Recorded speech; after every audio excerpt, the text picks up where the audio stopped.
En sortant du poste de contrôle de la colonie pénitentiaire, il se dirigea vers la gare. Les 3 jours suivants passèrent pour Xavier comme un seul jour. Et un sombre matin de septembre, il descendit sur le quai familier. Il regarda autour de lui et sourit pour la première fois depuis longtemps. Il semblait que le temps se soit arrêté ici. Les mêmes bâtiments bas, les mêmes gens désagréables et sombres. Le même ciel gris et bas, prêt à se déverser en une pluie froide à tout moment. Après avoir traversé le village familier dans un vieux bus, il a demandé à s'arrêter à la périphérie. Il est descendu des marches et a pris un sentier à peine visible dans la forêt. Il faisait sombre et humide ici, mais Xavier a respiré avec plaisir l'odeur familière des feuilles d'automne pourries. Après une demi-heure de marche tranquille, il est arrivé à un hameau et s'est arrêté pour une minute submergé par les souvenirs. La petite maison en rondin solide avait l'air comme s'il l'avait quittée hier, pas il y a 5 ans. La preuve qu'elle était maintenant inhabitée était le petit jardin très envahi et les fenêtres fermées avec des volets depuis longtemps non nettoyés. En entrant à l'intérieur, l'homme a balayé les toiles d'araignée avec un balai et est descendu dans la cave. Il a sorti le générateur et un bidon d'essence, sans cesser de s'émerveiller de l'abondance et de la prévoyance de son grand-père. Il a fait bouillir une bouilloire et a bu une tasse de thé noir parfumé avec des herbes trouvées dans la cuisine. Il s'est changé et est allé au cimetière rendre visite à son grand-père qui avait remplacé ses parents. Ayant du mal à trouver la dernière demeure du vieil homme, il a déposé une branche de sorbier avec des grappes de baies rouges sur la tombe et a essuyé le portrait ovale noir et blanc de la main. Pardonne-moi de ne pas être venu si longtemps. Il est resté debout quelques minutes, écoutant le silence qui résonnait et s'est dirigé vers le village. Marchant rapidement le long de la rue large en direction du magasin, il cherchait des amis d'enfance, mais il n'en a pas rencontré un seul. Et seulement à l'entrée du magasin, il est tombé sur un homme mal rasé et sombre avec des yeux étrangement familiers. Vincent ? Xavier a tendu la main à son ami d'enfance, mais a rencontré un regard sombre et hostile. Tu ne me reconnais pas ? C'est moi, Xavier, le petit fils d'Albert. Eh bien, certains l'appellent Vincent, d'autres Monsieur Fayolle. Que faites-vous ici ? Demanda l'homme en frissonnant avant de tendre la main à contre-séhure. Je suis revenu de la prison.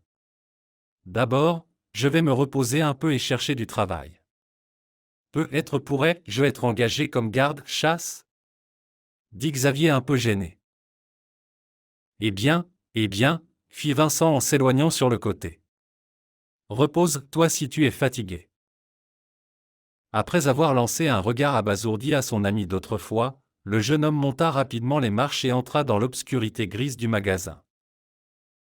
Bonjour, dit Xavier en fixant du regard la bouche serrée de la vendeuse de Madame Chevret. Qu'est-ce qui se passe ici ? Qu'est-ce qui ne va pas ? Demanda méchamment la femme. Parle, ne te retiens pas. Xavier se retourna, cherchant à découvrir qui il retenait. Mais le magasin était vide. En prenant rapidement les articles nécessaires, il quitta rapidement la boutique et se mit en chemin pour rentrer chez lui. Suivi de regards obliques de la part des villageois, il courut presque sur la route qui menait au environ. En sortant de là, il s'arrêta et reprit son souffle. Se sentant comme un lièvre traqué, il se dirigea rapidement vers la forêt et ne put se calmer que chez son grand-père. Toute la soirée, le jeune homme a essayé de comprendre ce qui se passait, cherchant des raisons possibles à une telle haine envers lui. Mais, n'ayant rien trouvé de cohérent, il dîna et se coucha. Xavier se réveilla tard avec un sentiment d'inquiétude inhabituel. Pendant le thé du matin, il essaya de rassembler les fragments de son sommeil agité. Il se souvenait clairement que le grand-père dans son rêve essayait de le prévenir de quelque chose et lui ordonnait d'être prudent et de suivre la frontière éloignée. C'était un message particulier que son grand-père essayait de lui transmettre. Il s'assit, réfléchissant intensément à son rêve, puis descendit à la cave. En rangeant les pièges et les filets entassés, il priait pour que le fusil de chasse donné par son grand-père reste intact. Et il eut de la chance. Préférant les armes à feu traditionnelles aux nouvelles, le vieil homme avait soigneusement caché le fusil.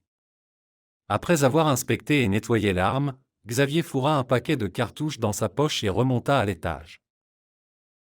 Jusqu'à la frontière lointaine, il n'y avait pas plus de 10 kilomètres et l'homme a décidé qu'il pourrait entreprendre ce petit voyage sans problème.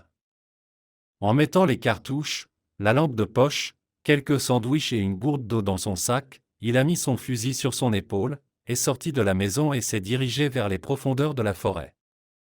À midi, écoutant attentivement, Xavier se rapprochait déjà d'un petit poste de chasse. Le vieil homme, qui ne souhaitait que le meilleur pour son petit-fils, l'avait formé dès son adolescence à toutes les subtilités de la forêt. Le jeune homme pouvait facilement lire les traces des animaux, s'orienter parfaitement dans la forêt et tirer précisément dans l'œil de l'écureuil. Se rappelant du rêve, il se mit à avancer silencieusement, scrutant attentivement les buissons de la forêt. Apercevant une petite cabane en bois penchée au loin, il se coucha dans les buissons denses et commença à étudier la situation. Il n'avait pas bougé depuis plus d'une demi-heure lorsque des voix étouffées ont atteint ses oreilles. Xavier était tendu, totalement concentré sur ce qu'il voyait et entendait. 3 personnes en tenue sombre et chapeau noir sont sorties de la cabane. Discutant calmement de quelque chose, ils ont soigneusement calé la porte avec un tronc de jeune bouleau et ont commencé à marcher dans la direction opposée. 1 minute plus tard, le moteur a rugi et un gros 4x4 argenté a roulé vers la piste. Xavier a attendu que le moteur du véhicule tout-terrain se calme au loin, puis en se baissant, il a commencé à se faufiler vers le bâtiment par de petits bonds. Il a écouté ce qui se passait à l'intérieur en collant son oreille à la porte. Il a regardé intensément à travers la seule fenêtre, poussé le jeune bouleau et a jeté un coup d'œil à l'intérieur. Alors que ses yeux s'adaptent à la pénombre, l'homme manque de lâcher son arme sous l'effet de la surprise. Sur la seule chaise, 2 enfants effrayés étaient attachés l'un à l'autre. Les énormes yeux remplis de terreur fixés sur l'étranger, les bouches scotchées. Faisant signe de se taire, Xavier s'est approché du garçon aîné et a arraché le ruban adhésif. L'enfant a crié brièvement et a chuchoté rapidement. « Monsieur, sauvez-nous, s'il vous plaît. Ces gens veulent de l'argent de notre maman. Nous sommes ici depuis 5 jours. Nous avons très faim et soif, et nous devons aller aux toilettes. » Sans hésitation, Xavier a coupé les cordes qui entravaient les enfants avec un couteau, a pris la plus jeune dans ses bras et a poussé le garçon vers la sortie. Il s'était déjà éloigné quand un bruit de moteur s'est fait entendre au loin. Xavier a couru en poussant le garçon devant lui. Il savait que les criminels allaient bientôt découvrir la disparition et organiser une poursuite, alors il a essayé de garder les enfants éloignés. Courir avec la petite fille dans ses bras était très difficile, le garçon fatigué le regardait avec des yeux interrogateurs sans oser parler. Une épaisse pénombre tombait sur la forêt, ce qui était avantageux pour les fuyards. Xavier a décidé de faire une pause. Les enfants ont mangé les sandwichs qu'il leur avait donnés, quand des coups de feu ont retenti au loin. Les bandits s'aperçoivent de la disparition des captifs et tirent à l'aveugle dans la forêt, espérant entendre les cris des enfants. Xavier a mis son doigt sur ses lèvres pour ordonner aux enfants de se coucher. Les tirs ont cessé pendant un moment, puis ont repris de 3 directions différentes. Les criminels se sont séparés et ont ratissé la forêt. L'homme a de nouveau pris la petite fille qui pleurait et s'est précipité vers la maison du grand-père. Les tirs se sont rapidement éloignés, Xavier s'est un peu calmé et a fait une autre pause. Ils sont arrivés vers minuit, la maison du grand-père les a accueillis dans un silence paisible. L'homme a ordonné aux enfants d'attendre à l'ombre d'un buisson dense et s'est glissé jusqu'à la porte. Il l'a ouverte doucement et a éclairé l'intérieur avec sa lampe de poche. Voyant qu'il n'y avait personne, il s'est retourné pour appeler les enfants et a vu la lumière vive des phares allumés. Il n'a pas entendu le coup de feu, mais tout à coup, une douleur vive a brûlé son épaule et il est tombé, se précipitant à l'intérieur de la maison. Il a repris conscience sous l'éclat de lumière qui lui brûlait le visage. Il a ouvert les yeux et a vu des gens en uniforme penchés sur lui. L'un des policiers, réalisant que Xavier reprenait ses esprits, a soupiré de soulagement. « Tiens bon, l'aide arrive bientôt. » De l'extérieur, le bruit des tirs retentissait. L'homme se redressa avec un gémissement et regarda autour de lui. Les enfants se blottissent les uns contre les autres sur le matelas dur et essuient les larmes de leur visage, enveloppés dans des couvertures. Le deuxième policier parlait rapidement dans sa radio qui crépitait bruyamment. Quelques minutes plus tard, une ambulance arriva au hameau, suivie d'une voiture de police qui emmenait les agresseurs. Malgré la douleur, Xavier indiqua où les kidnappeurs s'étaient cachés. Ensuite, lui et les enfants furent transportés en urgence au centre-ville. Le lendemain matin, il se réveilla dans une grande chambre blanche et regarda intensément le plafond flou. Son épaule lui faisait mal, et il avait un goût métallique dans la bouche. Avec difficulté, il sortit sa main de sous la couverture, se crispa de douleur et sourit. La porte de la chambre s'ouvrit doucement, et deux visages d'enfants apparurent dans l'embrasure. Le garçon laissa sa petite sœur passer devant et baissa timidement les yeux. La petite fille grimpa sans cérémonie sur son lit et, en l'enlaçant par le cou, l'embrassa fort sur sa joue barbue. Une infirmière arriva alors rapidement et emmena les enfants. « Le monsieur ne doit pas être dérangé. Courez vite, maman est là pour vous. » Une jeune et belle femme entra rapidement dans la chambre, tomba à genoux près du lit et chuchota. « Merci à vous. Merci infiniment.